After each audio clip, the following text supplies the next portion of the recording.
This thing will work if you leave it in a jar with just nuts and bolts. Anything that's got iron in it. Yeah, don't use the zinc stuff.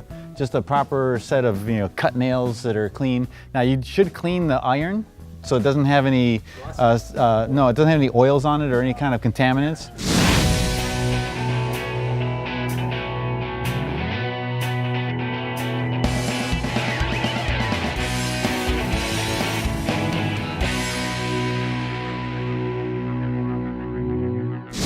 So, if you take steel wool, you want to wash it with either lacquer thinner or Xylol, let it dry out, then you can dump it into it. And what I do is I just get a 1 gallon container of your standard household vinegar that you buy at your supermarket, pour out about 6 to 8 ounces of it, just to allow room for the steel wool to get in. Wash my steel wool, let it dry out, and then I just start filling it in there. And then I seal it, but I don't tighten the cap down because there is a gaseous reaction with the steel wool and vinegar, and it will puff up the bottle. Now, it won't explode, but you just need to let that air out, as it were. Just watch me for a second.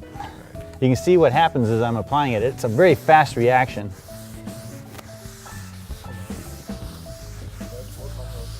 There's a lap line.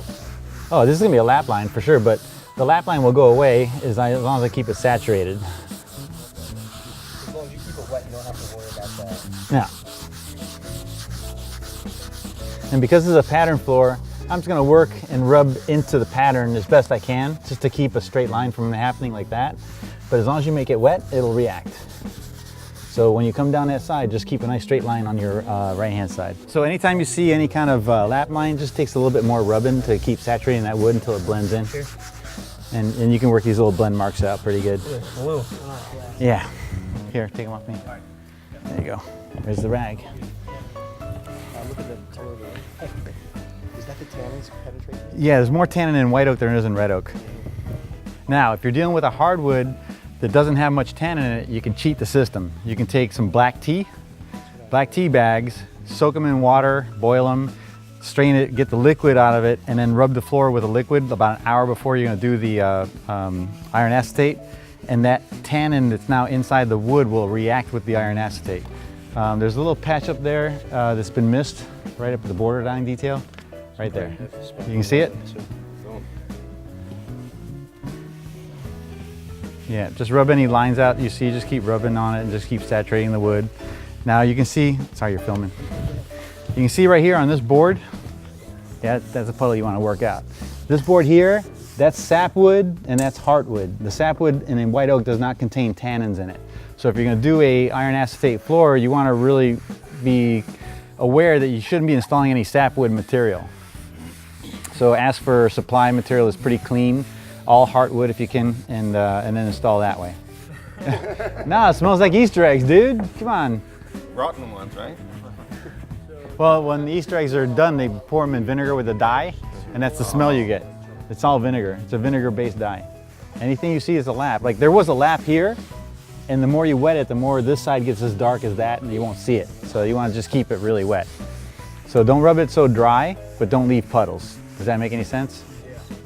You don't want to be walking over it. It's just like the bleach. If you walk over it, you're going to leave a footprint because you're going to imprint into the liquid. I mean, once it's drier to the site, you can walk on it if you have to.